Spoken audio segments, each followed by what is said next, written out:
Ya, karena sekarang saya juga dalam proses mengarahkan ini juga perlu hati-hati karena ini kan kita bicara takdir Tuhan ya. Jadi dulu banyak orang yang nggak percaya sebelum anaknya jadi, sampai meragukan gitu. Nah, ketika meragukan saya bilang, Pak, Bapak tahu, Ibu tahu bahwa saya membimbing ini itu pertanggungjawabannya bukan ke Ibu loh, saya bilang. Bukan ke Bapak, ke Tuhan.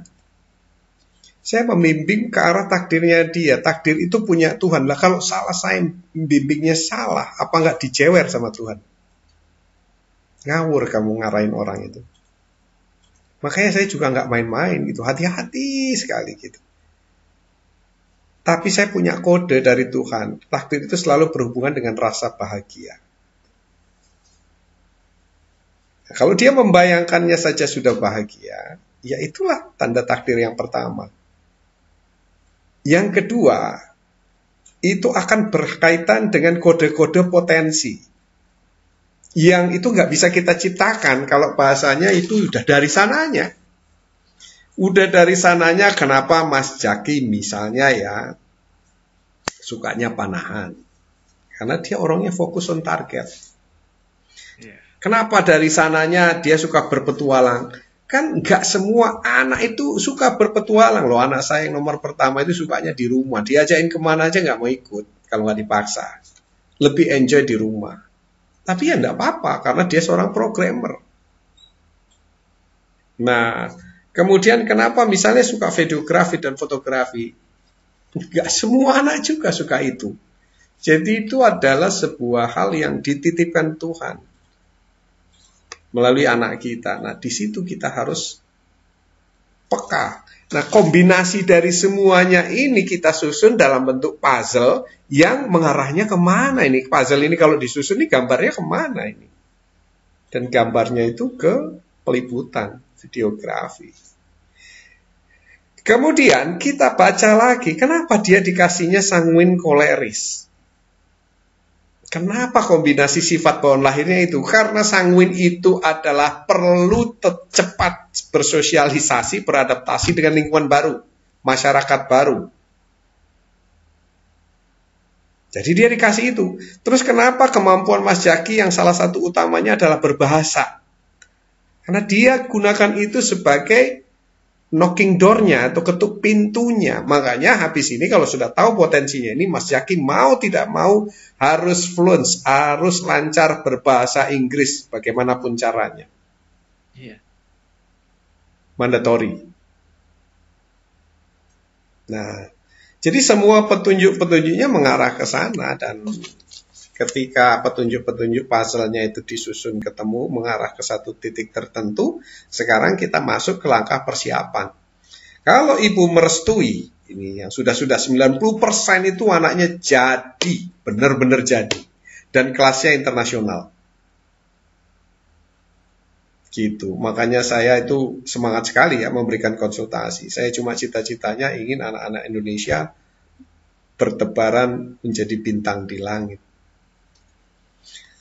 Tapi jangan lupa. Bagi kita yang ingin mengikuti konsultasi seperti di video ini, silahkan menghubungi WA 0812 18 18 4712. Sebelum kita mulai, ada yang ingin disampaikan oleh Bu Estri atau Mas Haidar atau Mas Jaki? Ini anaknya dipanggil Mas Jaki atau Mas Haidar ini? Biasanya Zaki. Oh baik Mas Jaki, silakan. Ada yang ingin disampaikan? Sebelumnya terima kasih sekali Ayah Edi untuk kesempatan untuk kami bisa berkonsultasi. Selama ini saya hanya mengikuti Ayah Edi via medsos saja, dan tahun ini saya diberi sebuah rezeki untuk bisa langsung berkonsultasi dengan Ayah. Alhamdulillah. Ya, alhamdulillah sekali, saya sangat berterima kasih. Kebetulan saya mengalami sebuah kebingungan Ayah untuk menentukan ke depan anak itu ingin kuliah di mana. Karena saya lihat dia itu mencoba berbagai macam bidang, semua hal itu penuh dengan rasa penasaran, sehingga saya bingung sebenarnya dia itu potensi utamanya ada di mana. Karena semua hal ingin dia coba. Dan hasilnya rata-rata baik meskipun tidak maksimal gitu. Oke. Baik. Baik, nanti kita coba petakan ya Bu ya. Kita baca petunjuknya kira-kira seperti itu. Iya. Ada lagi dari Mas Jaki atau Ibu? Sampun, sudah itu aja ya. Baik, Mas Jaki ada yang ingin disampaikan? Ya, tidak ada. Oh baik, sebelumnya saya akan jelaskan ya, kira-kira apa yang akan kita lakukan malam ini, konsepnya seperti apa, begitu ya. Jadi, setiap anak itu ditakdirkan untuk menjadi orang sukses, prinsipnya begitu ya. Nah, kemudian hanya takdir itu berbeda-beda. Ya, kalau seandainya ada orang yang tidak sukses, nah itu disebabkan karena dia tidak berhasil menemukan takdirnya. Gitu. Kalau dia berhasil menemukan takdirnya, maka dia akan menjadi orang sukses. Karena memang setiap anak yang dilahirkan itu membawa takdir masing-masing. Kita percaya itu ya. Tapi kalau nggak sukses dan tidak berhasil menemukan takdirnya, maka dia masuk ke yang namanya garis nasib. Gitu. Jadi kalau sukses itu dia menjalani takdirnya, kalau gagal itu dia biasanya nggak ketemu takdirnya, akhirnya jadi nasib. Nah karena nasib itu tidak dibuat, ya, tidak digariskan, ya tentunya tidak menjamin seseorang menjadi sukses. Nah agar Mas Jaki jadi sukses, maka mau nggak mau kita harus tahu takdir kita apa dan menjalani takdir itu. Nah masalahnya adalah ketika dilahirkan kita nggak membawa buku takdir. Gitu. Dan juga nggak ingat takdirnya apa ini ya. Walaupun kita dikatakan dalam agama itu bahwa setiap orang membawa takdir dan sudah tertulis di Lauhul Mahfudz gitu. Berarti ada. Sudah ditetapkan. Nah, permasalahannya lupa kita, nggak ingat dan juga nggak dikasih buku takdir. Nah, terus gimana gitu? Nah, akibatnya 90% lebih orang itu tersasar. Gitu, tersasar. Ya kalau kebetulan ketemu di tengah jalan ya jadi sukses, kalau enggak ya masuk ke garis nasib. Makanya kalau ada orang gagal itu gak pernah dia tepuk jidat sambil bilang duh takdir, nggak ada itu ya. Yang ada duh nasib gitu. Nah, meskipun kita tidak ingat takdir kita apa, tapi Tuhan itu maha baik sekali. Jadi kita diberikan petunjuk. Nah, petunjuk-petunjuk yang menuntun kita menuju garis takdir. Jadi harusnya jadi apa nih? Harusnya profesinya apa nih? Jadi ketahuan dulu takdirnya atau profesi akhirnya jadi apa, baru kita bicara sekolahnya di mana gitu. Jurusannya apa. Nah, sementara ini kita sekolah, ya sekolah, tapi di sekolahan itu juga sama-sama nggak pahamnya tentang garis takdir anak itu. Sekolah itu cuma ngajar, ngasih nilai, bagi rapot, ijazah, lulus. Habis begitu, ya nggak tahu apa-apa. Sekolah itu hanya membantu memberikan ijazah. Nah, untuk itulah akhirnya saya turun di bidang ini, karena dulu juga saya termasuk orang yang nyasar. Gitu. Jadi berawal dari ketersasaran. Nah biasanya kan kita kalau sekolah gini ya, kita nggak pernah berpikir mestinya saya jadi apa. Yang ada adalah kira-kira trennya apa sekarang. Kalau lagi trennya IT, masuk IT rame-rame. Kalau lagi trennya akuntansi, dulu zaman saya trennya akuntansi pertama itu lagi booming. Semua rata-rata masuk jurusan akuntansi. Nah bahkan yang kita ketahui di jurusan itu, hampir semua orang berpikir ke 10 profesi ya atau 10 profesi sejuta umat. Ya kalau nggak pertama dokter, ya insinyur, kemudian apalagi ekonomi, ya kemudian sarjana hukum, kan itu aja diputar-putar ya. Entah apakah dia sebenarnya cocok atau nggak cocok, suka atau nggak suka, itu nggak penting. Yang penting yang lagi tren itu. Terus kebanyakan kita itu lebih melihat pada prospeknya. prospeknya, bukan ke dalam diri kita. Sebenarnya kita mau nggak jadi itu. Ini prospeknya bagus nih, gitu. Kayak sekarang nih, AI, oh prospeknya bagus nih AI gitu ya. Masuk jurusan IT, ambil spesialis AI, pasti nanti jadi orang sukses. Belum tentu. Iya kalau dia suka programming komputer, kalau enggak, nanti bisa gagal di tengah jalan. Nah, karena setiap orang itu sama Tuhan sudah ditetapkan arahnya. Nah, termasuk di dalamnya itu diberikan kemampuan-kemampuan yang akan mendukung takdirnya itu. Makanya kita bisa membaca petunjuk-petunjuk dari yang dikasih Tuhan, yang disebut sebagai modalitas. Jadi dibawa sejak lahir, bahwa dia kekuatannya di sini, kehebatannya di sini. Dia sukanya di bidang ini dan nggak sukanya di bidang itu. Jadi kita nggak boleh memaksakan anak kita untuk les di bidang yang dia lemah. Nah, kalau mau kasih les, ya les yang dia di bidang yang dia hebat. Itu konsepnya begitu. Terus pilihlah jurusan apapun yang kita cintai. Karena kalau jurusan atau bidang profesi yang kita cintai, nanti kita akan kerjakan sepenuh hati, apapun itu akan menjadi orang sukses. Karena sukses itu nggak cuma 10 besar, dokter, insinyur, pilot, lawyer kalau sekarang itu ya. Nah, kira-kira kayak gitu. Kira-kira gambarannya begitu. Nah, dari mana kita bisa membaca? Yang pertama, dari wajah sama penampilan kita. Wajah tiap orang itu tidak sama meskipun sekandung. Sekarang Mas Jaki berapa bersaudara? Sekarang Dua bersaudara. Dua bersaudara. Mas Jaki kakak atau adik? Jadi kakak. Kakak. Sama adiknya sama atau enggak? Beda jauh. Beda jauh. Kenapa beda jauh? Padahal kedua orang tuanya sama. Nah, karena bawaan lahir itu berhubungan dengan garis takdir masing-masing. Jadi kalau beda jauh, jelas takdirnya Mas Jaki beda sama adik. Seperti itu. Jadi yang pertama kita bisa mengamati dari bentuk wajah, bentuk tubuh, cara berbicara, tatapan mata, cara menata rambut, terus model rambut yang disukai. Wah, itu semua mencerminkan siapa dirinya, apa nanti profesinya, misalnya begitu. Terus nanti dari bola matanya kita lihat itu seperti apa gerakan bola matanya, bentuk hidungnya seperti apa, bibirnya seperti apa. Terus kalau berbicara berapa keras suaranya, gitu. Cara bicara saja beda ya, misalnya sama-sama orang Jawa Tengah, cara bicara Mas Jaki sama bicara ibu kan beda sekali. Gitu. Kalau ibu kan lembut, mendayu-dayu, gitu. Nah itu biasanya ya cirinya orangnya lembut, halus, perasaannya peka, mudah terharu, gampang nangis, gitu, penuh perhatian. Iya, itu ciri-cirinya begitu.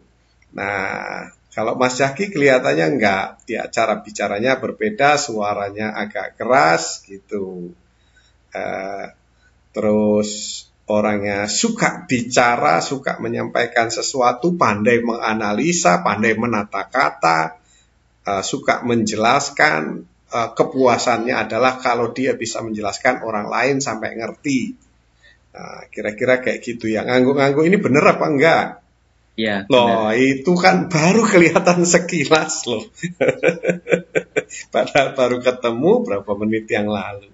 Baik, mari kita coba ya. Yang pertama itu dari penampilan. Yang kedua sifat bawaan lahir kita. Jadi sifat bawaan lahir Mas Jaki itu unik. Nggak boleh dibandingkan sama adik. Nggak boleh dibandingkan sama yang lain. Nah, gitu kata, itu unik gitu ya. Itulah kehebatan dia tersimpan di sifat bawaan lahir dia. Termasuk kelemahan.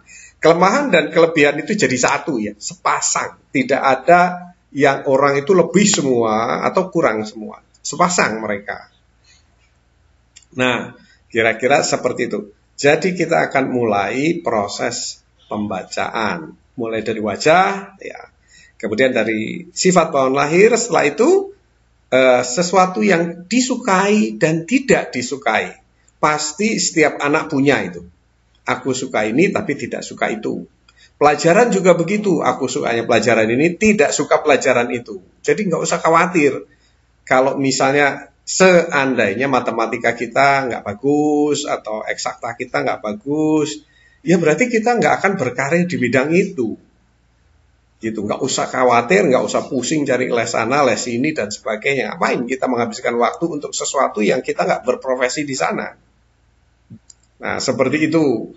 Kemudian nanti tanda berikutnya kalau memang itu takdir kita, kalau Mas Jaki ingin sesuatu, nanti terjadi kebetulan demi kebetulan. Ingin ini, ketemu sama si ini, rezekinya dari sini. Semua itu seperti sudah disiapkan oleh Tuhan. Jadi itulah enaknya kalau kita tahu dan menjalani garis takdir kita. Cuma sayangnya, saya tuh pengen bikin sekolah. Dari dulu itu bikin sekolah berkali-kali, bangkrut lagi. Karena sekolahnya itu konsepnya memang beda sama yang ada sekarang. Konsepnya itu pertama ya, anak ditemukan dulu kira-kira ini Tuhan maunya apa nih, ngasih takdir apa ke setiap anak ini. Karena pasti beda-beda. Dan yang bikin mahal itu kalau udah ketemu bedanya, kurikulumnya harus beda. Iya. Gitu. Jadi kurikulum Mas Jaki nggak bisa sama-sama kurikulum adik. Gitu. Kalau Mas Jaki sukanya ini ya itu nanti yang dikuatkan. Berapa mahal sekolah model seperti itu kan. Nah, tapi ya sudahlah, yang penting sekarang konsepnya tetap saya pegang. Kalau sekolahnya nanti suatu saat ada yang modali jadi ya nggak apa-apa. Tapi kalau enggak, ya mau nggak mau saya nggak bisa berhenti gitu. Saya lakukan proses one on one seperti ini. Iya. Gitu. Dan biasanya yang sudah ketemu saya, yang sudah 90% itu jadi. Karena saya udah mulai 20 tahun yang lalu. Jadi sekarang yang saya bimbing itu ada yang sudah punya anak. Gitu. Ada yang sudah begini, sudah begitu. Hampir tidak ada yang tidak jadi. Even dia mau ke sekolah. Awalnya mau ke sekolah, ada yang sekarang jadi desainer gitu di Australia. Awalnya mau ke sekolah, sekarang sudah S3 di Jepang gitu. Seperti itu, karena memang ketemu takdirnya. Kalau udah ketemu ya sudah dibuka semua pintu-pintunya sama Tuhan. Begitu kira-kira. Sebelum kita mulai pembacaan, ada yang ingin ditanyakan? Apa? Tidak ya. Baik, kalau gitu kita akan mulai pembacaan ya. Baik. Nah, yang pertama dari rambut. Nah, mungkin kita selama ini nggak memperhatikan rambutnya Mas Jaki. Ini rambut ini apakah rambut favorit atau kebetulan aja rambutnya sedang seperti ini? Kebetulan aja ini. Oh, yang favoritnya seperti apa? Kalau favoritnya itu kalau habis mandi kan rambutnya agak basah. Ya, terus? Itu tak acak-acak. Oh, jadi kalau menata rambut itu begini gitu ya Mas? Ya, diginiin. Oh, nggak pernah disisir? Nggak pernah, soalnya nggak bisa disisir. Oh, jadi dengan acak-acak sebentar itu udah selesai ya? Udah selesai. Oke, baik.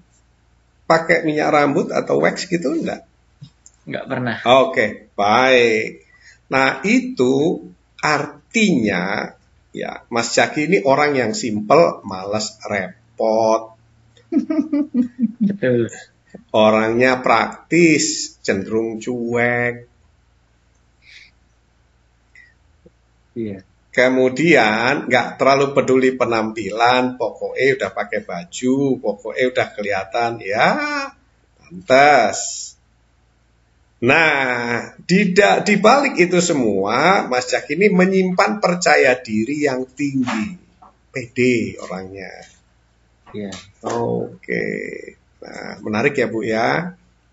Seperti Iya, tapi ada satu kekurangannya ya. Apa itu? Nanti saya sebutin kelebihannya. PD-nya ini sebenarnya kenapa kalau saat tanding di lapangan hilang ya? Kena grogi atau panic attack kayaknya. Oh ya, begini ya. Kita harus lihat dulu potensi dasarnya PD.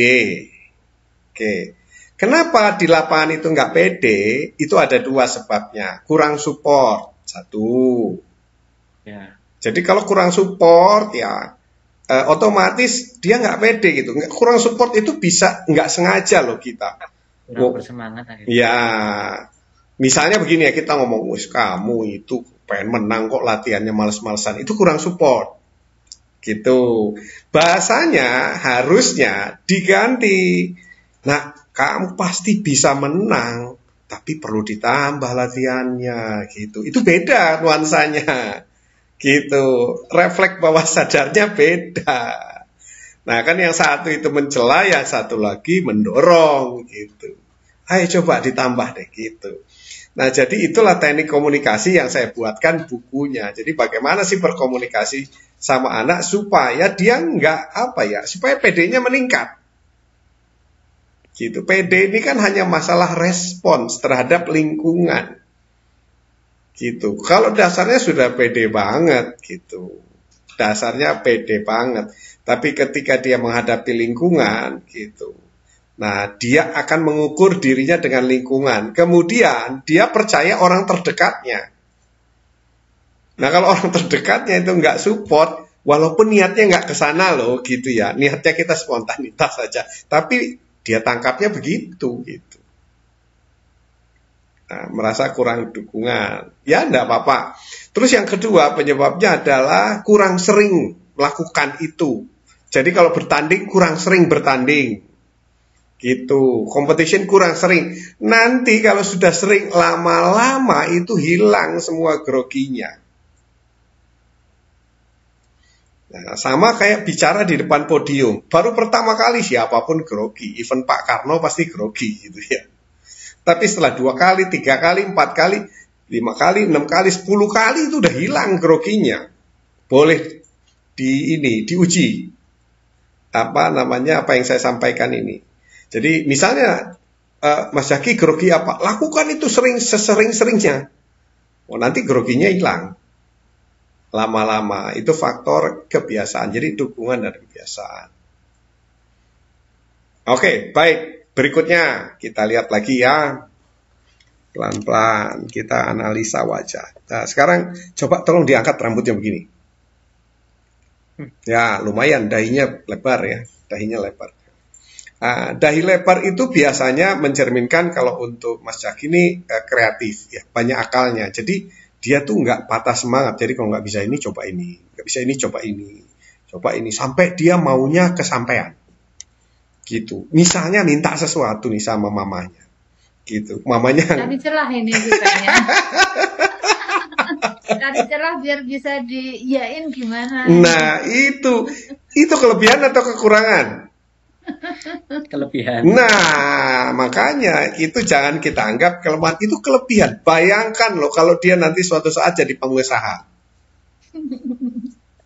Nggak ada matinya. Soalnya ini kalau saya lihat, wajahnya nih suka jadi pengusaha. Dia suka nyuruh-nyuruh orang, suka mempengaruhi orang. Punya ide banyak tapi nggak mau ngerjain sendiri. Dia kalau bisa, sini ngerjain ini, sini ngerjain ini. Gitu toh? Betul. Luar biasa, coba.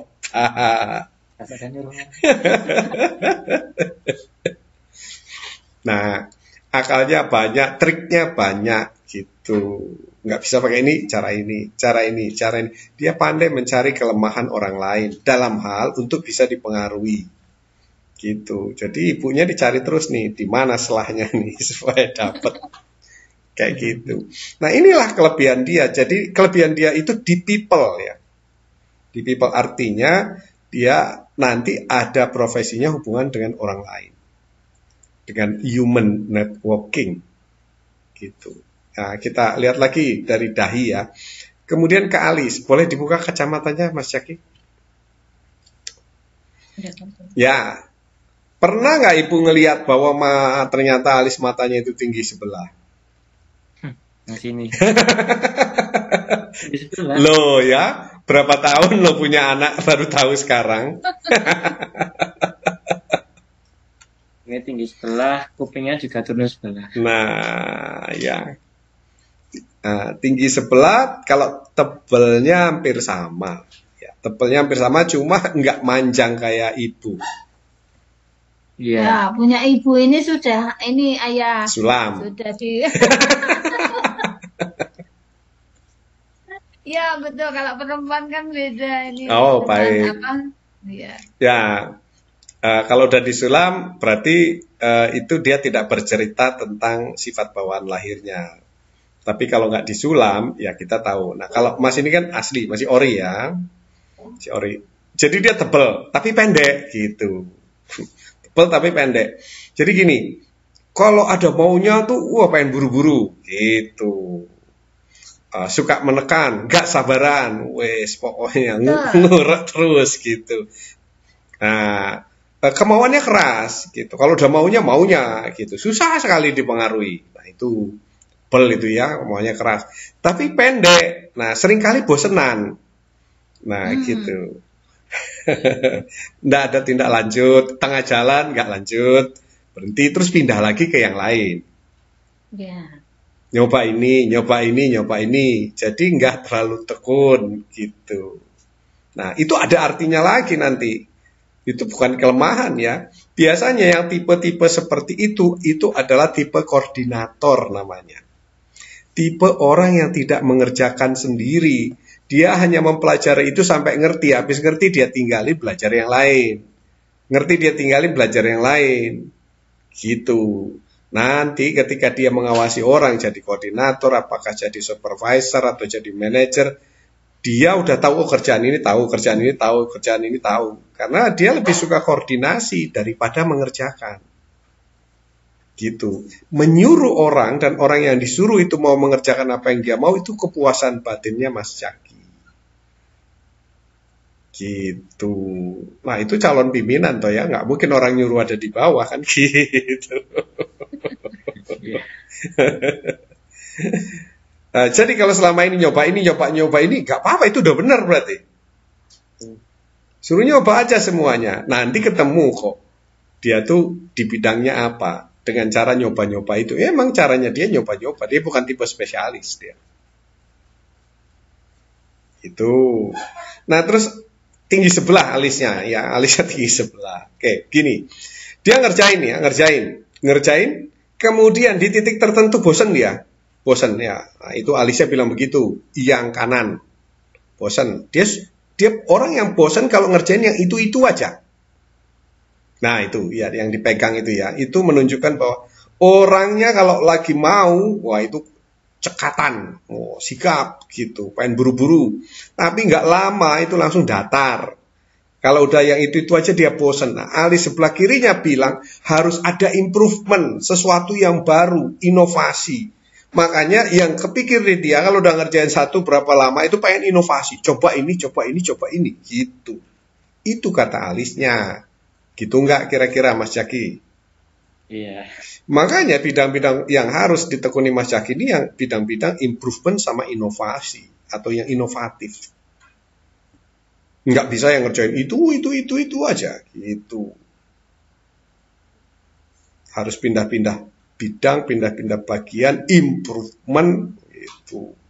Diversifikasi yang kayak begitu-begitu deh. Orangnya dinamis. Nggak suka diem, nggak betah di belakang meja, di rumah pun nggak betah, kalau bisa pengen keluar. Nah, betul. Sering. Kayak sejak dalam kandungan itu yang nggak betah di rumah aja. Iya, berarti dia adalah tipenya mobile. Itu potensi lagi. Jadi kalau punya perusahaan cepat buka cabang, gitu. Kalau misalnya kerja di perusahaan ya dia sering keliling cabang. Seperti itu. Nah, sampai di sini ada pertanyaan? Ya, belum ya. Baik. Kemudian kita turun lagi ke mata. Nah, matanya boleh dibuka kacamatanya. Ayah pengen lihat matanya seperti apa. Oke. Ya, matanya bagus. Matanya dua-dua hitam, bola matanya di tengah dan persis centering di tengah, kemudian tidak terlalu ke atas. Ini mata orang bergaul. Mata orang bergaul, suka bergaul. Gitu. Suka bergaul, cepat akrab, gampang kenalan sama orang, temennya banyak, disukai sama temen, bergaulnya pinter. Gitu. Kalau di rumah suka keras sama orang tua, tapi kalau di luar sama temennya kok bisa ngalahan, itu nggak tahu gimana itu. Pandai sekali dia berstrategi. Gitu. Rasanya gitu nggak, Mama? Iya, Betul. Baik, jadi kekuatan dia adalah di koordinasi, mengendalikan orang lain, to control other people. Nah, kemudian juga kelebihannya di ide-ide. Dia pandai mempengaruhi orang melalui bicara, melalui ide. Bahkan kalau lagi ngumpul sama teman, kebanyakan ide datangnya dari dia. Mau pergi kemana itu datangnya dari dia. Mau ngapain datangnya dari dia. Entah kenapa kok temennya mau aja ikut.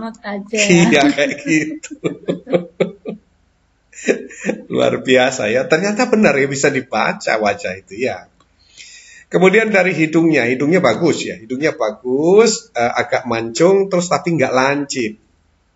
Ya, mancung tapi nggak lancip. Mancung nggak lancip ujungnya itu artinya orangnya fleksibel. Gampang beradaptasi, terus orangnya sangat situasional, pandai menyesuaikan diri, gitu. Makanya kelihatan cepat sekali beradaptasi di lingkungan baru, di orang baru, di organisasi baru, gitu, di kumpulan orang-orang. Nah ini agak berbeda sama ibu. Kalau ibu agak lama, ibu tipenya pengamat, cenderung memilih diam gitu. Kalau nggak disapa ya diam aja gitu. Nunggu disapa. Terus kalau diajakin ngobrol baru bales gitu. Itu beda memang ya sama Mas Jaki ini 180 derajat di rumah itu ya. Gitu. Jadi kalau sering ada konflik nggak apa-apa. Itu hanya konflik beda tipe saja. Gitu. Dan tipe itu nantinya saling melengkapi. Biasanya Mas Jaki mengidolakan tipe-tipe yang kayak ibu itu. Walaupun Mas Jaki seperti itu, tapi nanti kalau untuk cari pasangan itu mengidolakan yang tipe-tipe kira-kira seperti ibu gitulah. Orangnya tenang, kalem, nggak neko-neko, misalnya begitu. Ya seperti itulah. Kok benar katanya ya.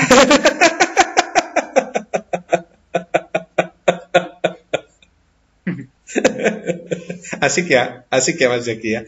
Parenting itu asik kok, nggak ngebosenin gitu. Orang belum tahu aja gitu. Dia pikir kalau saya bawain parenting bakal serius gitu, bosenin. Enggak, orang tahan berjam-jam ikut parenting sama saya. Baik, karena ada kesamaan saya sama Mas Jaki ya. Orang yang pandai sekali menyesuaikan diri dengan siapa yang diajak bicara. Seperti itu. Baik. Kemudian dari bibirnya itu beda ya. Bibirnya tarikannya ke atas, jadi cukup banyak senyum. Sementara kalau ibu tarikannya ke bawah, cukup banyak diam gitu. Ya enggak apa-apa. Karena memang orang yang seperti Mas Jaki itu akan mencari profil pasangan yang seperti ibu. Kurang lebih begitulah. Gitu. Dia nggak suka orang yang kenyenyelan kayak gitu ya. Sukanya orang yang kalem, tenang gitu. Karena ada kebutuhan pikiran bawah sadarnya bahwa dia membutuhkan pasangan yang kira-kira nggak bikin gundah gulana, bikin tenang gitu. Dia sendiri sudah sering ke sana, ke sini, terbang, pindah tempat, jadi pengen punya pasangan ya di rumah gitu. Seperti itu. Jadi begitu gambarannya. Nah, dari bibirnya ini adalah sangat kentara sekali bahwa dia adalah orang yang kekuatannya di human networking, pergaulan, people.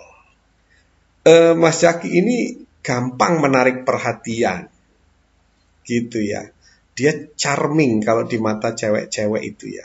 Kayaknya perhatian, terus ini, itu, sebagainya. Ya, hanya saja Mas Jaki mungkin nggak tahu karena cewek kan jarang terus terang, gitu. Iya. Iya apa nih?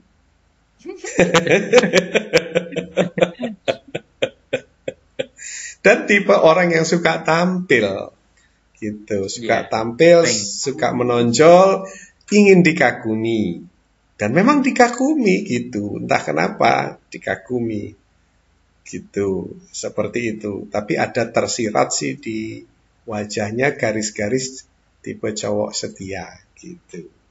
Nah, alhamdulillah. Pentingin. Ntar malah ceweknya nggak setia. Iya, jangan. Asal aneh yang setia kok. Iya, asal jangan setia pada setiap wanita, bahaya nih Mas. Bahaya. Baik. Nah, kemudian saya menduga bahwa kecilannya kinestetik ya, kinestetik. Kecilannya kinestetik. Maksudnya begini, suka bergerak, nggak bisa diem, gitu. Diemnya kalau tidur, gitu. Iya, kalau tidur tuh. Iya, kinestetik. Terus ciri kinestetik ini kelihatan ya, nggak bisa diemnya itu kelihatan. Misalnya begini ya, misalnya begini aja. Nah begini kalau ibu kan tenang gitu. Kalau Mas Zaki nggak, ininya pasti begini. Nah kayak gitu. Ada yang kurang. Ada yang kurang kalau nggak ada yang bergerak. Kemudian kaki goyang, pokoknya apapun ya harus ada yang goyang. Jempol. Itu menandakan bahwa Mas Zaki adalah orang yang mobile. Nanti dia bekerjanya itu bisa di dalam kantor sebentar, tapi sisanya di luar ruangan. Profesinya outdoor. Dia menyukai bidang-bidang yang outdoor gitu. Kalau udah di ruangan full itu sumpah dia. Seperti itu. Nah, sekarang ayah mau lihat Mas Zaki bisa berdiri nggak? Ayah mau lihat posturnya kira-kira seperti apa. Nah, ini. Tinggi berapa sekarang Mas Zaki? 177. Wah, luar biasa. Oke, good. Ya, terima kasih Mas. Ya, ini udah di set tubuhnya, tubuh atletis ya. Tubuh atletis, jadi tubuh luar ruang. Tubuh outdoor. Gitu. Yeah. Jadi kemungkinan besar profesinya nanti yang berhubungan sama outdoor, luar ruang. Gitu. Nah, itu gambaran dari profil wajah sama tubuh. Sekarang kita masuk ke peta kedua. Jadi kita cocokkan. Peta pertama adalah misalnya Google, peta keduanya Waze. Nanti kita cek. Kalau petanya match berarti arahnya sudah benar. Gitu. Yeah. Jadi ayah mohon izin untuk buka. Nah, ini kita punya gambar. Nah, gambarnya udah kelihatan belum? Sudah. Sudah ya. Pernah lihat gambar ini? Pernah. Pernah. Bagus. Nah, jadi ini adalah gambar 4 kuadran kepribadian atau sifat bawaan lahir. Kalau sama ayah kasih warna ini biar gampang bacanya. Ada pink, ada kuning, hijau, biru. Nah, kemudian dari warna-warna ini di dalamnya ada sifat-sifat bawaan lahir yang digolongkan sebagai, dianggap ya sebagai kekuatan dan kelemahan. Masing-masing ada kekuatan, kelemahan, kekuatan, kelemahan, kekuatan, kelemahan. Setiap anak, setiap orang itu memiliki campuran sifat-sifat yang ada di 4 kotak ini. Tapi kombinasinya beda-beda. Ada yang lebih banyak di pink, ada yang lebih banyak di kuning, ada yang lebih banyak di hijau, ada yang di biru. Seperti itu. Nah, ada yang merata. Nah, ada yang sangat dominan, ada yang merata. Nah, kalau Mas Zaki, nah gini, kita coba bandingkan ya. Biasanya wajah itu nggak akan beda jauh dengan sifat. Karena wajah mencerminkan sifat. Dan sifat tercermin di wajah. Kalau Mas Zaki itu kemungkinan besar kalau dicari sifat-sifatnya itu paling banyak itu di warna pink. Ya. Kemudian unsur berikutnya yang mengikuti itu di kuning. Tapi kalau dilihat dari wajahnya, pink sama kuning nanti kemungkinan besar akan banyak di pink. Kemudian mengikuti kuning. Dan kalau lagi bad mood, itu biasanya yang muncul di biru. Gitu. Kalau lagi good mood, semangat, yang muncul di kuning. Tapi watak dasar kesehariannya ada di pink. Kalau dilihat di hijau mungkin ada, tapi sedikit sekali. Kadang-kadang. Iya. Oke. Jadi yuk kita cek. Kalau cocok berarti 2 peta sudah menunjukkan arah yang sama. Yang pertama, kalau lagi senang, bahagia itu sangat bergairah, kelihatan sekali. Iya. Oke, semangat. Terus bicaranya meledak-ledak, nggak bisa datar. Kalau ibu kan datar, mendayu-dayu. Enggak ayah, ini mungkin pas di sini. Ibu sebenarnya juga meledak-ledak ini. Oh, sama meledak-ledak. Sama kayak Ibu. Karakternya hampir mirip ya. Hampir mirip ya. Baik. Kemudian kreatif ya. Kreatif itu banyak akal. Terus asertif itu gampang bergaul. Kemudian ya idenya banyak tadi. Kemudian lebih suka sesuatu itu dibahas, didiskusikan, dibicarakan daripada disimpan dalam hati. Gitu. Cepat akrab. Yang enggak mungkin adalah modis. Ya. Tapi ini anaknya modis ayah, kalau pakai baju harus yang slim fit, yang harus ini sebenarnya. Oh, berarti walaupun cuek tetap modis gitu ya? Iya. Ngikutin tren. Kalau soal fashion pasti melihat. Oke, berarti ini masuk ya. Terus kalau ngobrol tahu banyak hal tapi tidak dalam. Jadi diajakin ngobrol enak gitu. Ya, tahu sedikit-sedikit. Kemudian kalau cerita itu sering dilebih-lebihkan supaya kelihatannya heboh dan menarik. Oke. Kemudian seringkali maunya banyak tapi nggak ada tindak lanjut gitu. Setengah jalan berhenti. Kemudian terkadang itu kalau lagi antusias bicaranya banyak sekali nggak berhenti. Gitu, semangat. Nah ini dia satu sisi kadang-kadang muncul egois. Ya nggak mau tahu gitu. Pokoknya. Nah kadang-kadang juga suka pendiriannya berubah-ubah. Hari ini begini, nanti minggu depan begitu. Gitu. Nah yang paling sering adalah lupa naruh ini, lupa itu, ketinggalan ini, ketinggalan. Kunci motor hilang. Itu dia. Yes. Makanya nanti pasti cari pasangannya pengen yang teliti, checker, kayak gitu. Selalu ngecek, selalu ngingetin. Iya, gitu. Apa udah ada? Atau belum? Lagi proses. Lagi proses. Ya, nanti saya bantulah ngurus surat-suratnya. Aduh. Kemudian nggak sabaran kalau ada orang ngomong yang kepanjangan atau muter-muter gitu, pasti dipotong. Gitu. Karena perbicaraannya Ibu juga. Nah ini dia seringkali acak-acakan kamarnya, acak-acakan. Iya. Kemudian rapi juga iya. Baik, itu adalah ciri-ciri utama dan kuat sekali ya, muncul semua ini, hampir muncul semua di warna pink. Artinya adalah dia seorang inisiator, trendsetter, pemikir, terus supporter. Ya, itu ciri-cirinya dan dia pandai sekali dalam urusan pergaulan, bahkan organisasi mestinya. Ya. Seperti itu. Nah, tinggal kita lihat kalau lagi good mood, wah tekadnya luar biasa. Nggak terbendung. Iya. Oke, kemudian harus sampai dapat kalau ada keinginan. Harus berhasil. Harus berhasil.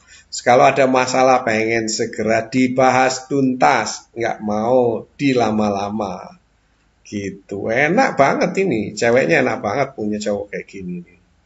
Kayak kan harus tuntas. Iya, apa ya kalau di komputer itu namanya WYSIWYG, gitu ya. Kemudian kalau ini agak meragukan nih, orientasi pada biaya. Kalau Mas Jaki ini kayaknya biaya mah nanti dulu, yang penting dia suka.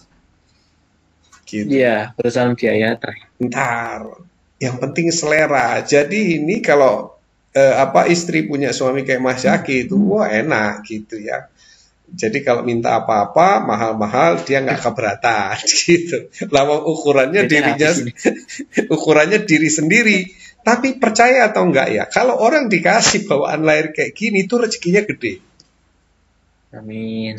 Ya rezekinya gede. Makanya Mas Jaki harus dari awal sudah berpikir yang jangan yang remeh-temeh, yang rezekinya gede-gede, yang gede-gede gitu. Karena memang kapasitasnya dibuat besar. Tuhan itu kadang-kadang, bukan kadang-kadang, selalu ya sebanding, memberikan sesuatu yang sebanding. Gitu. Kalau misalnya Mas Jaki menyukai yang sesuatu yang berkualitas dan mahal atau branded ya, itu biasanya dia ditakdirkan untuk punya penghasilan besar. Nah, tinggal dia berani nggak memimpikan itu. Ya. Nah, seperti itu. Jadi makanya kalau ada orang yang kan orang tua suka bilang ini sukanya yang bermerek, oh nggak apa-apa, syukuri aja. Saya bilang nanti gedenya itu kebeli yang bermerek gitu. Nanti kalau dilarang-larang. Membuktikan itu ya. Oh sudah ya, ada ceritanya itu.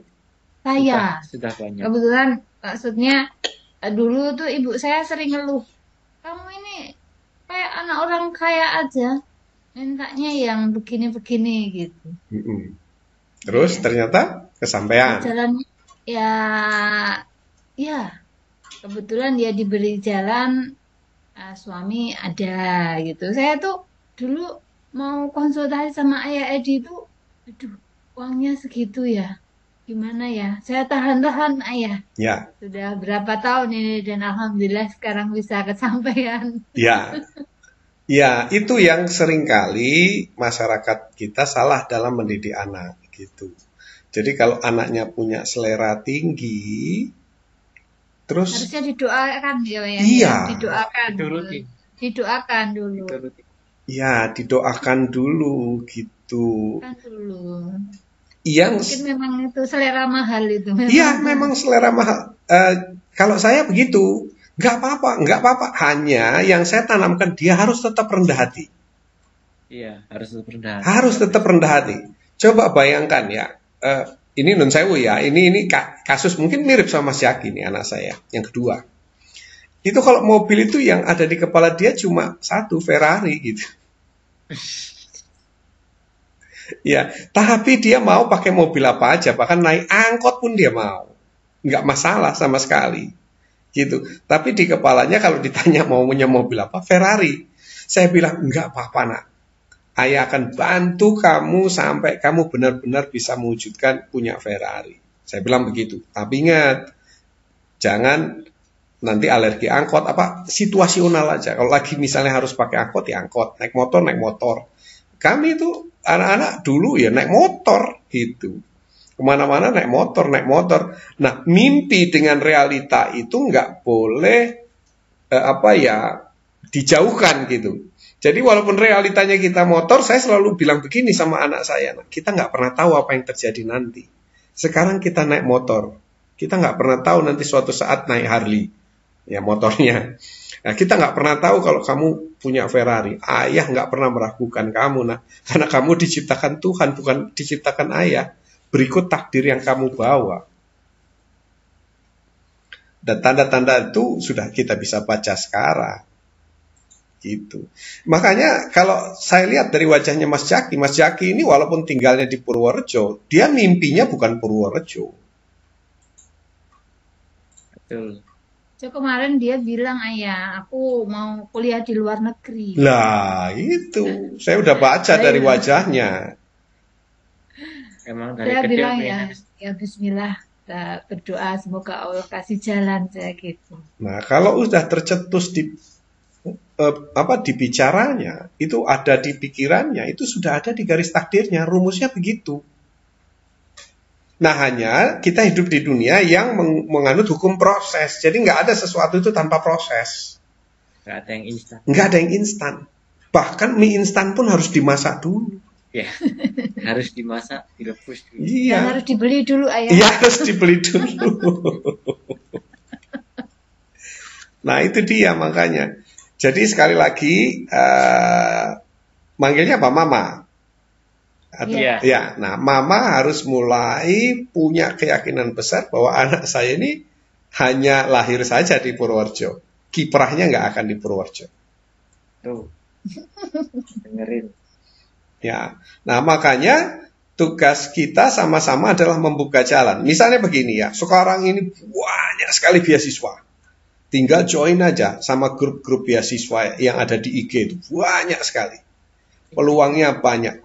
Kemudian nyarinya juga gampang. Gitu. Dan kalau saya lihat Mas Jaki ini tujuan negaranya ya negara barat sana. Gitu. Dia nggak mau negara timur. Ya kalau nggak Eropa ya US gitu. Pilihannya Australia. dia. Atau Australia ya maksudnya orang barat. Nah, kira-kira kayak gitu. Nah, itu sudah kebaca dari sekarang. Jadi sayapnya itu lebar, langkahnya, jangkanya itu panjang. Nah, tinggal kita harus menjaga anak kita dari environment, dari lingkungan. Misalnya lingkungan di Purworejo, kan kita masih ada tuh ya culture war, mimpi kok setinggi langit. Oh, jangan dengarkan yang begitu-begitu. Ya, diemin aja. Hiraukan aja. Ya, disenyumin aja. Kita lanjut ya. Orientasi biaya enggak. Cekatan sikap iya, kalau lagi ada maunya. Ya. Ngomong terus. Iya. Terus agak sedikit ingin menguasai iya, walaupun misalnya dengan cara trik-trik tertentu. Oke, menguasai forum, menguasai ini, menguasai itu, menguasai kelompok. Nah, punya kecenderungan untuk dipercaya jadi ketua. Iya. Jadi pimpinan. Nggak tahu, teman-teman nyaman aja kalau ketuanya Mas Zaki gitu. Dipilih jadi ketua. Kemudian ya ingin selalu segera, itu pasti. Nah, ayah mau tanya, Mas Zaki ini suka coba-coba hal baru nggak? Sering. Dan berani ngambil resiko? Berani. Wow, oke. Itu tipe leader. Tipe leader. Jadi Mas Zaki itu harus jadi pimpinan. Karena memang dikasihnya seperti itu. Seorang pimpinan itu adalah orang yang berani mengambil resiko, tapi dengan hitung-hitungan. Nggak asal. Ya, harus ada perhitungan lebih banyak. Ya, pertimbangan. Nah, hanya ayah pengen tahu, efektif efisien nggak, maksudnya gini ya. Kalau mau pergi, direncanakan dulu, dihitung dulu, sampai supaya, enaknya gimana, berangkatnya jam berapa, gitu nggak kira-kira? Biasanya kalau misal mau agenda, kalau anak-anak sekarang kan panggilannya healing. Ya. Itu harus pertama pasti persiapannya berapa hari dulu, berangkat jam berapa, uangnya kira-kira berapa, ntar sana kemana aja. Gitu. Ya wis, itu tipe entrepreneur. Planner namanya, perencana.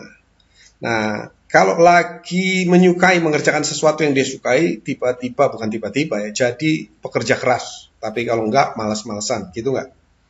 Iya. Oke.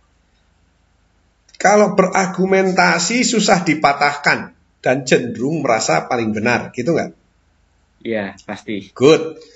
Nah ini, kadang-kadang suka menyepelekan orang lain yang enggak selevel gitu ya, cara berpikirnya kah, cara bermimpinya gitu. Nah, cenderungnya menjauhi dia gitu, atau kurang suka berinteraksi dengan orang-orang yang enggak selevel, gitu enggak? Kalau yang nggak selevel sih enggak. Enggak ya, baik, bagus. Kalau misalnya di bidang kayak panahan gitu kan, oh ini teman masih baru, paling nggak bisa kayak aku biasanya gitu berpikirnya. Oh, oke, baik. Menyepelekan. Ya, sampai diemin gitu. menyepelekan orang lain. Ya ini udah paket, jadi nggak bisa dihindari. Ini kan cuma menunjukkan ciri dan tanda arah. Gitu. Ya, tandanya sepaket gitu. Nah, kalau muncul semua berarti dominan namanya. Terus banyak akal itu tadi, bahkan tricky ya, banyak akal gitu. Pokoknya coba sini inilah. Akalnya ada aja supaya berhasil. Terus tidak mau tahu urusan orang. Gitu nggak kira-kira? Enggak ya. Pengen tahu ya. Sok berkuasa. Kalau di rumah gimana sama adik? Kadang akur, kadang enggak. Oke. Tergantung mood. Oke, baik. Kalau tidak disukai orang, hampir tidak. Iya. Kalau tidak sabaran, iya, terutama di rumah. Betul. Tidak tidak memiliki toleransi, kalau sudah maunya iya. Oke. Keras kepala berhati batu kadang-kadang. Ya, kadang-kadang, jarang. Ya. Kata-katanya pedas sekali-sekali. Ya. Oke. Berarti ini kuat ya. Ya. Sekarang kuning sama pink, banyakan mana? Masih banyak di pink. Ya, bagus. Udah benar ya, sesuai sama wajahnya. Sekarang kita cek biru. Birunya kalau lagi gabut, lagi bad mood gitu. Ya. tidak punya tujuan yang jelas, nggak mau ngapa-ngapain, gitu nggak? Iya. Boros-boros dengan waktu, suka menunda-nunda, oke, nggak mau cerita, tiba-tiba, padahal biasanya seneng cerita ya.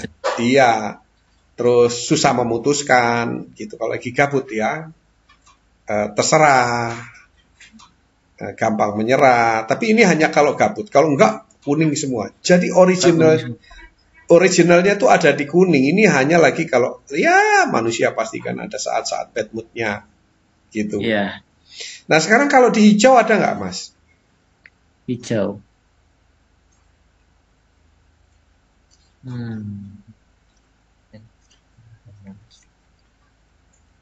Mungkin kalau kekuatan standar terbaik. Oh, oke. Selalu pengen yang bagus-bagus ya. Ya, sama teliti. Kalau misalnya apa? Kalau misalnya pas mana ini sering teliti. Misalnya, misalnya anginnya ke sini, dari tahu sini teliti arah titik-titiknya di mana.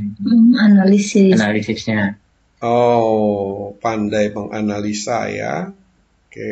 Ya, standar terbaik. Sisanya? Sisanya enggak ada. Enggak ada. Oke, good. Baik. Nanti begini ya, Mas ya. Ini biasanya ya. Tuhan itu punya takdir begini. Kalau Mas kuatnya di pink sama kuning, biasanya akan mencari pasangan yang ada di hijau. Karena dia akan mencari apa yang dia tidak punya. Iya, yang bisa melengkapi. Sebaliknya, si pasangannya pun akan mencari orang yang seperti Mas Yaki. Gitu. Jadi harus tahu kode-kode jodoh. Ini namanya kode-kode jodoh. Ya, jadi kalau ada cewek yang banyak ngomong juga, itu pasti bukan jodohnya Mas Yaki. Bener. Walaupun dia suka. Pantesan kalau sama mamanya sering bentrok ya, karena karakternya mamanya banyak gini. Oh, 11-12 ya, Ciong berarti ya. Kayaknya tipenya sama, jadi sukanya ini. Ya. Sampai nggak temuin berarti bener. Aduh, ada ini ternyata yang ditemuin ya. Ya, nggak apa-apa, normal berarti. Kalau nggak ada, nanti ibu makin cemas. Makin usianya nambah, nggak ada lagi makin cemas. Sudah saatnya, wis wayai. Udah, ya memang Tuhan udah menakdirkan begitu. Nanti kalau misalnya udah kuliah, terus udah mau kerja, kok ubiang-ubiungnya sama cowok lagi kan serem gitu kan. Iya, sekarang jadi serem. Jadi serem gitu. Baik. Baik, kita lanjut ya. Kita lanjut. Ini sudah jelas bahwa arahnya Mas Jaki itu berprofesi di bidang yang sifatnya initiator, inovator, promotor gitu. Dan dia punya leadership bagus sekali. Dia pandai mempengaruhi orang lain. Kekuatannya adalah di people management. People management. Nah, itu bidang kekuatannya Mas Jaki. Jadi kita akan coba cek profesi apa kira-kira yang cocok. Nah, petunjuknya adalah dari hal-hal yang disukai oleh Mas Jaki. Kita hanya bicara tentang hal yang disukai. Nah, kita akan masuk ke peta ketiga. Di sini saya minta menuliskan 10 hal yang disukai Mas Jaki. Oke.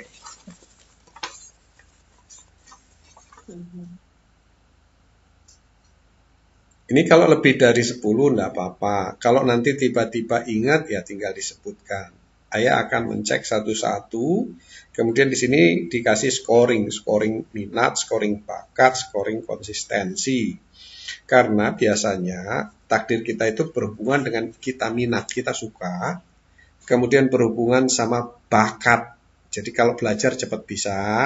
Terus konsisten, kita nggak bosan-bosan melakukannya. Itu namanya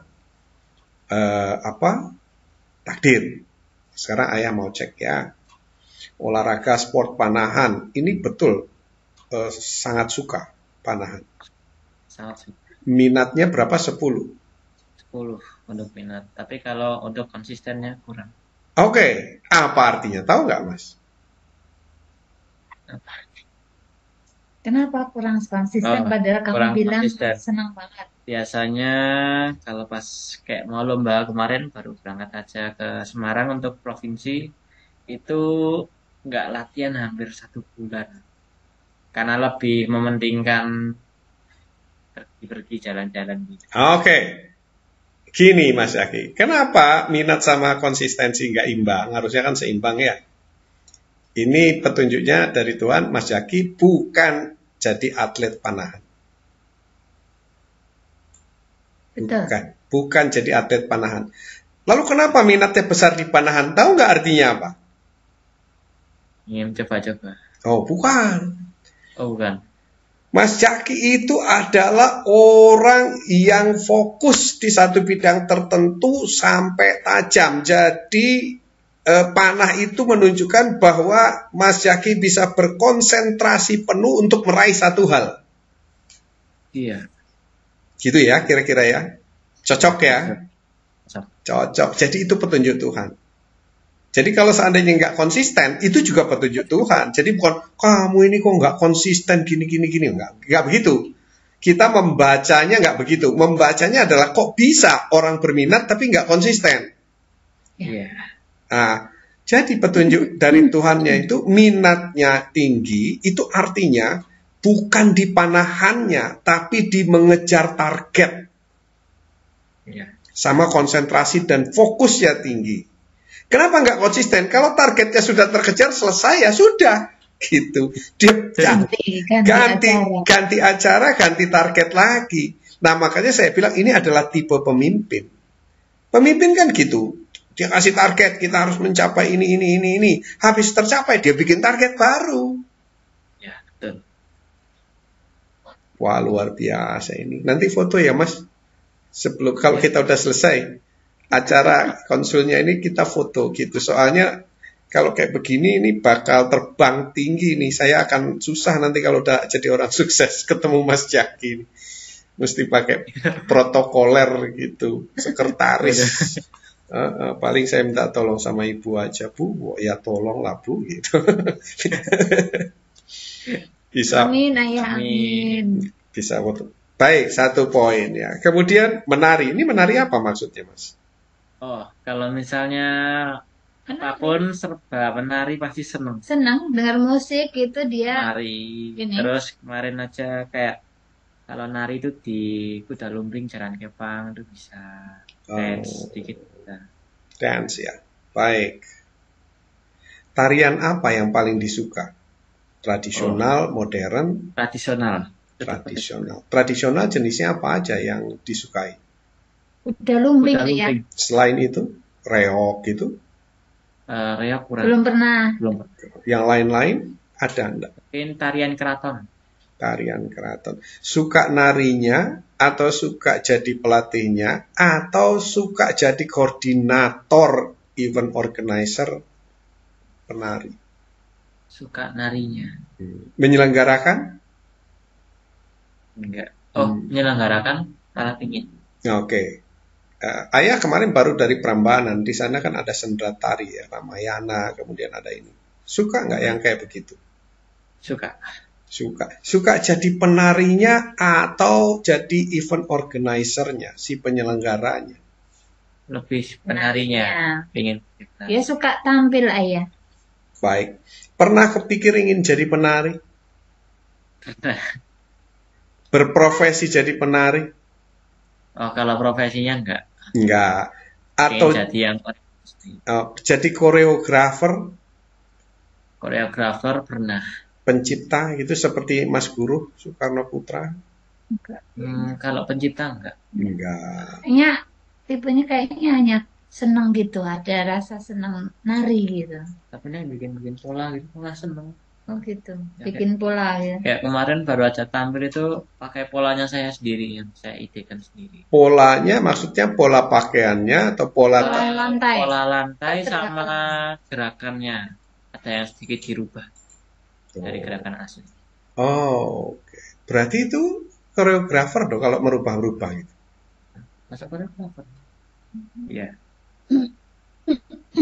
Kalau seandainya belajar tari gitu ya, belajar tari jadi koreografer, sekolah koreografi, saya katakanlah di luar negeri itu tertarik nggak? Soalnya ada anak ayah yang Nia namanya itu koreografer, sekarang udah director of choreography. Sekolahnya di Inggris.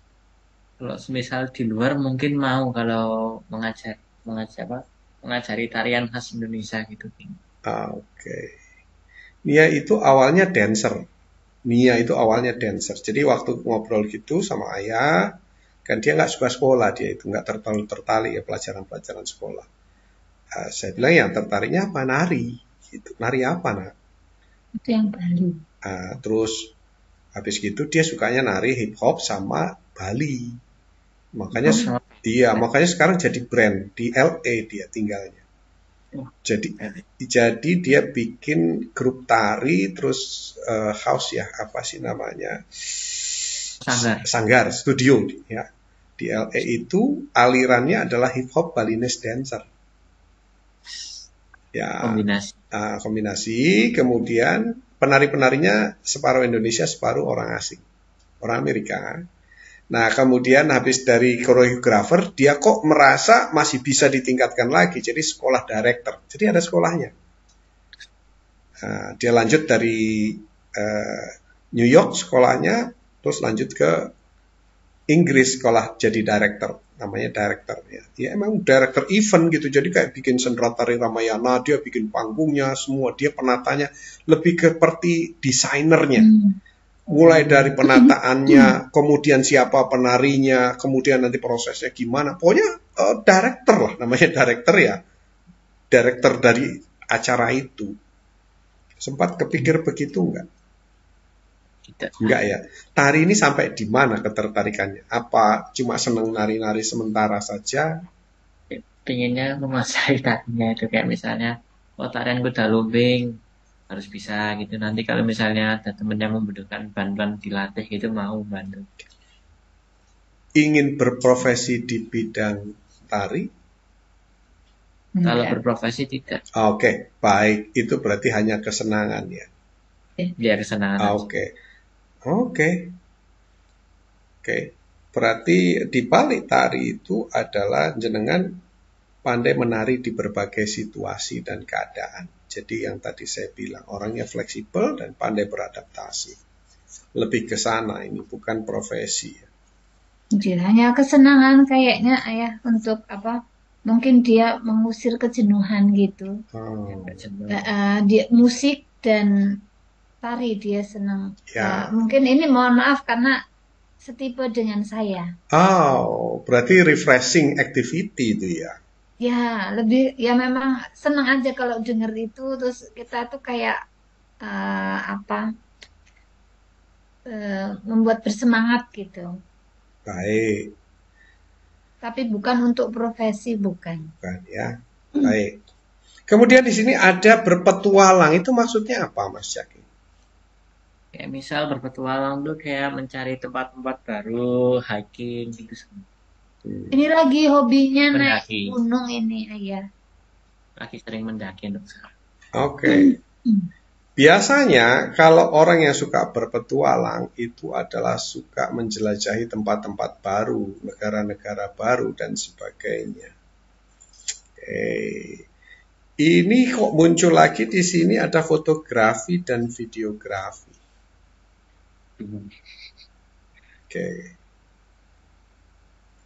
Ada hubungannya nggak?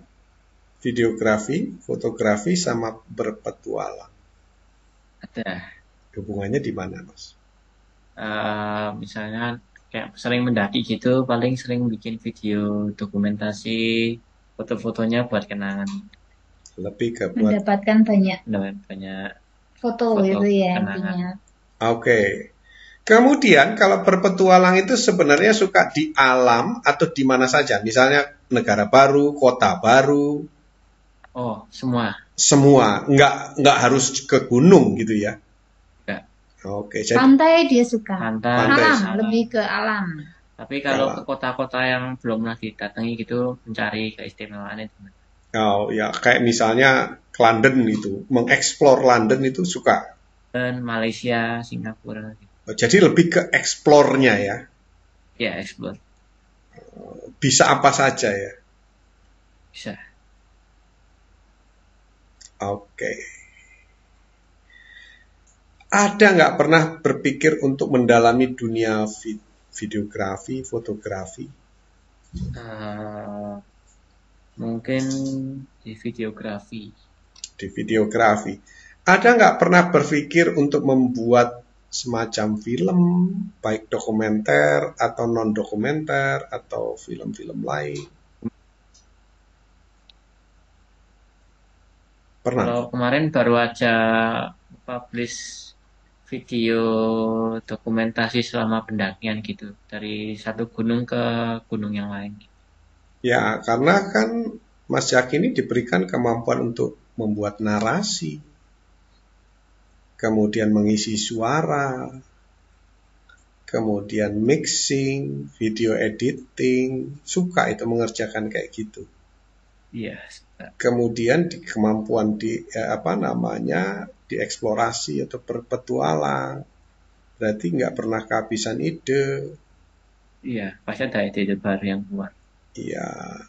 Kemudian selama ini yang kepikir menghasilkan karya-karya videografi itu mau bentuknya seperti apa? Apakah dokumenter atau profesional atau seperti apa? Dokumenter. Dokumenter. Kalau profesional gitu, misalnya di hire, disewa satu lembaga untuk meliput apa gitu? Seperti National Geography dan sebagainya. Enggak. Tidak. Oh. Tertarik. Terus kalau misalnya membidangi itu, kira-kira penghasilannya dari mana itu? Kalau videografi mungkin kayak sekarang itu lagi zamannya. Kalau yang anak-anak motor itu kan pada bikin video sinematik. Ya.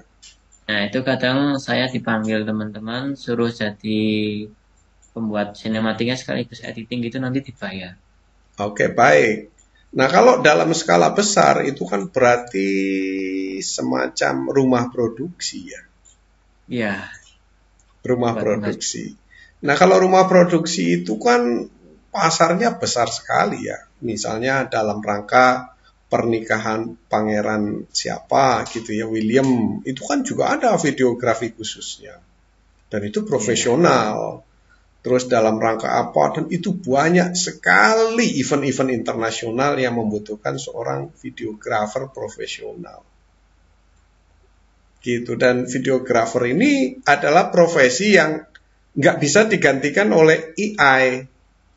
Iya, susah. Karena ini adalah karya seni. AI itu nggak bisa masuk ke wilayah karya seni yang seperti itu. Nggak mungkin kan AI melakukan peliputan Pangeran Charles, pangeran-pangeran atau raja-raja kan. Biasanya pasar-pasar terbesarnya itu adalah kaum-kaum selebriti dan elit kalau kita bicara internasional. Nah, ya salah satunya dokumenter kalau kita bicara perkawinan, misalnya kita dulu ya, bicara perkawinan Pangeran Charles itu kan videografernya nggak cuma satu dan itu kan dokumenter, tapi punya kerajaan. Ya pasti dia nggak akan panggil orang yang sembarangan, gitu, yang sudah punya reputasi. Nah kira-kira Mas, kalau seandainya berbicara tentang videografi, fotografi itu akan membuat bosen nggak gitu untuk menghasilkan karya-karya itu dengan cara berpetualang? Tidak. Oke. Kalau setiap hari melakukan itu, justru bahagia atau bosen? Bahagia. Misalnya dalam jadwal 1 bulan itu dapat 5 order lah atau 10 order. Ya 1 bulan 30 hari dapat 10 order. Nanti dibagi per 3 hari. 3 hari ke Monaco, kemudian 3 hari berikutnya ke Long Island, terus ke Eropa kemana. Itu siap ya? Siap. Nggak bosen? Enggak. Bahagia? Bahagia sekali. Oke, good. Baik.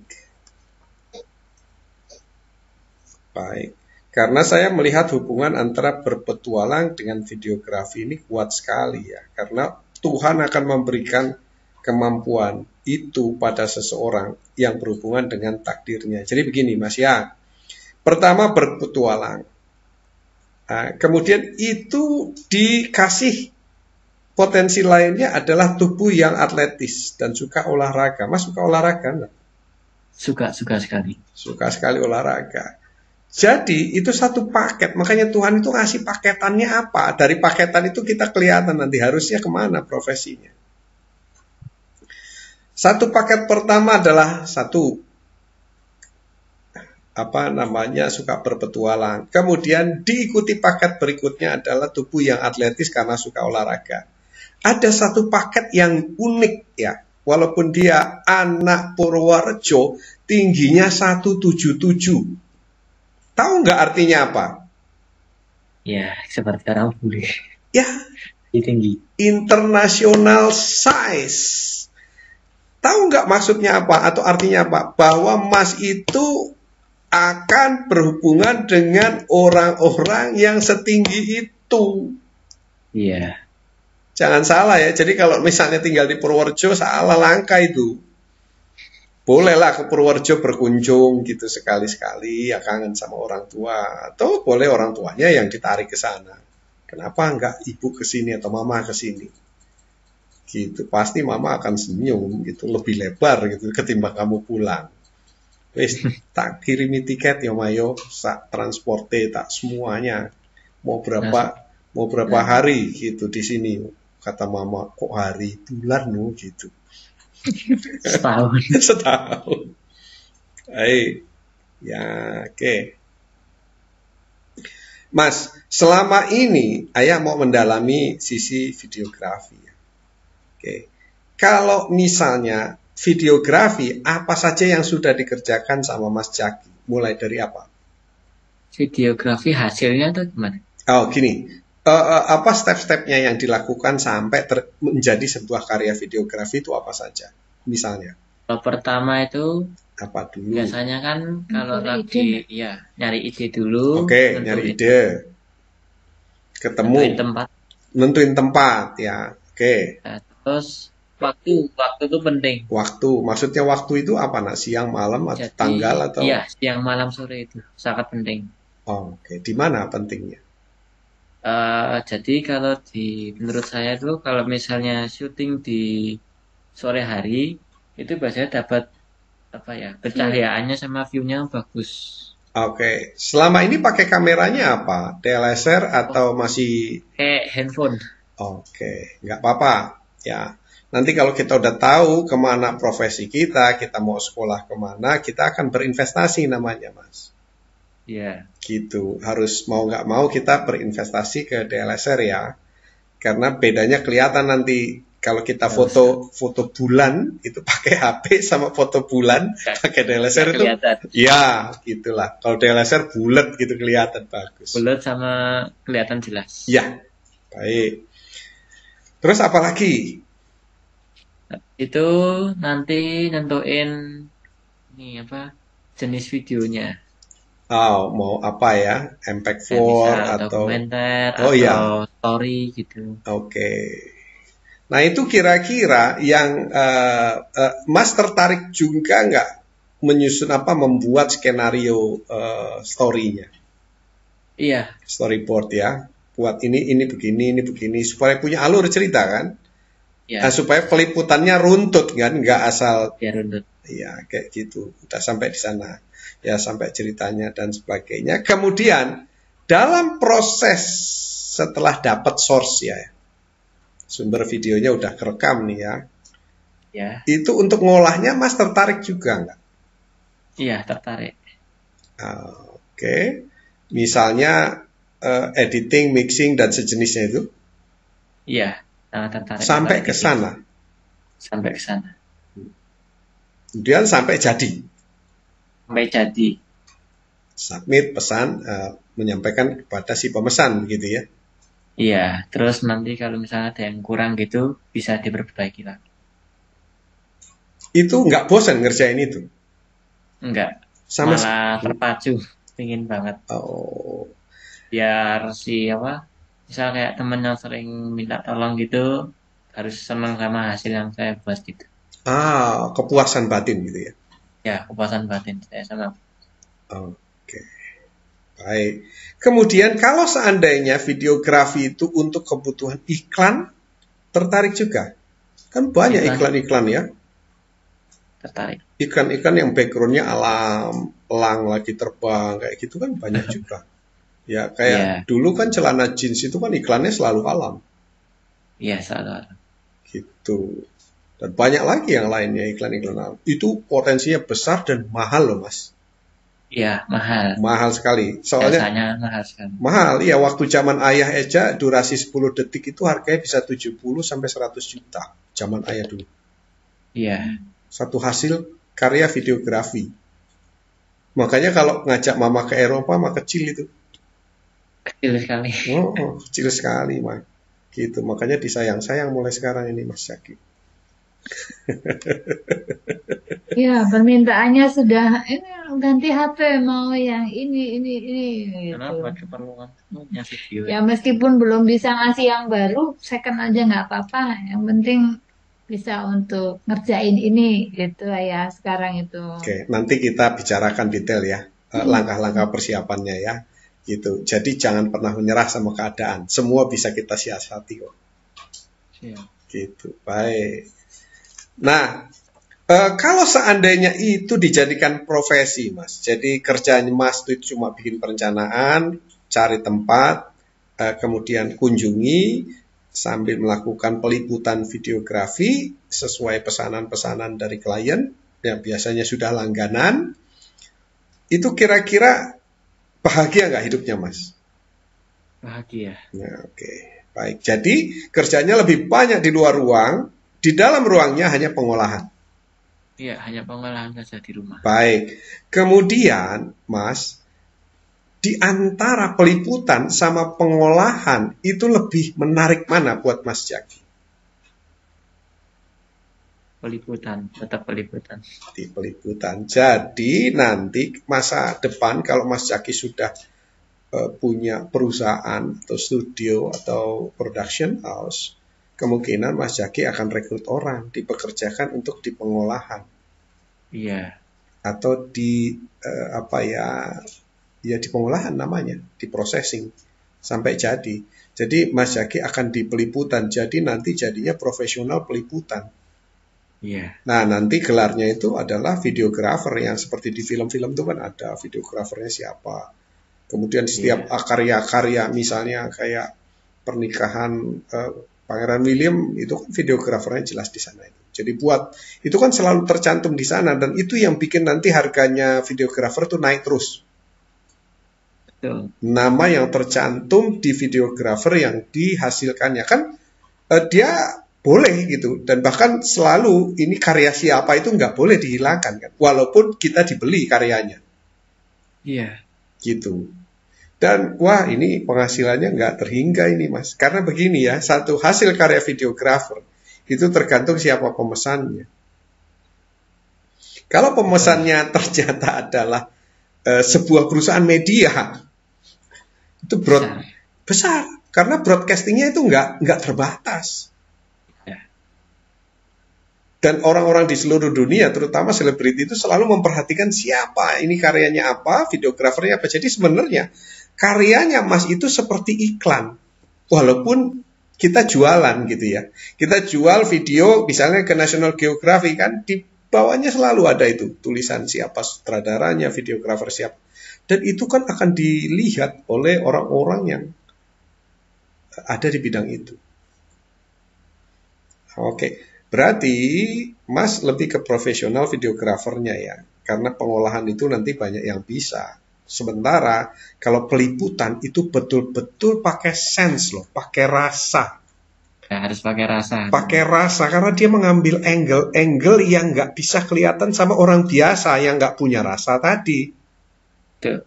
Dan itu yang saya lihat hasil karya daripada videografer hebat itu kayak begitu. Banyak sekali angle-angle yang menakjubkan yang kayaknya kalau orang biasa nggak bisa ngelihat ini. Cuma orang-orang yang dikasih blessing di sana. Menurut Mas Jaki merasa, ini nggak apa-apa, kita harus jujur ya, karena ini Tuhan yang kasih. Punya nggak blessing itu? Punya ya. Jadi sering nemu, wih kok kayaknya ini gini, kok kayaknya dari sini bisa kelihatan kayak gini. Oh dari gitu ya. Betul. Oke, good. Berarti itu udah dikasih itu paketnya, modalnya udah dikasih. Baik, Ibu ada pertanyaan? Enggak. Ada komentar? Terkejut aja ya. Saya pikir itu sekedar hobi dia gitu. Rasa penasarannya dia gitu. Cari uang. Iya. Makanya saya masih bingung. Anak ini kok kesini, sukanya kok ini, kok tiba-tiba punya duit. Iya, tidak sesuai dengan tes bakat minat yang dilakukan oleh sekolahan gitu. Besok itu dia tuh mau jadi apa sebenarnya gitu. Jadi salah satu kenapa saya ingin berkonsultasi dengan Ayah Edi, sama saya juga orang yang kesasar Ayah. Jadi saya tidak ingin dia mengalami hal itu. Dia buang waktu itu ya, karena dia anak laki-laki, dia besok harus menghidupi keluarga. Kalau saya, karena basicnya adalah seorang ibu, saya rela untuk melepas apa yang sudah saya raih demi untuk keluarga. Tapi kalau itu untuk laki-laki kan, kalau sampai buang waktu di jalan itu kayaknya eman-eman gitu ya. Malah saya nggak pernah kepikiran bahwa dia mau ini. Saya pikir hanya sekedar dia hobinya bertualang. Dia senang olahraga, nyobain ini itu gitu. Terus besok itu mau apa, mau jadi apa ini. Aku mau keluar negeri kuliahnya. Saya senang ilmu komunikasi, senang ngomong. Saya pikir itu hanya apa ya, keinginan sesaat karena ada saudara kebetulan lulusan S2 dari Australia gitu. Mungkin sekarang lagi mengidolakan gitu. Ternyata dia punya bisa ya Ayah ya, ada sesuatu di situ. Iya, itu memang profesi yang di luar apa ya, di luar yang itu tadi 10 profesi sejuta umat. Sejuta umat itu betul.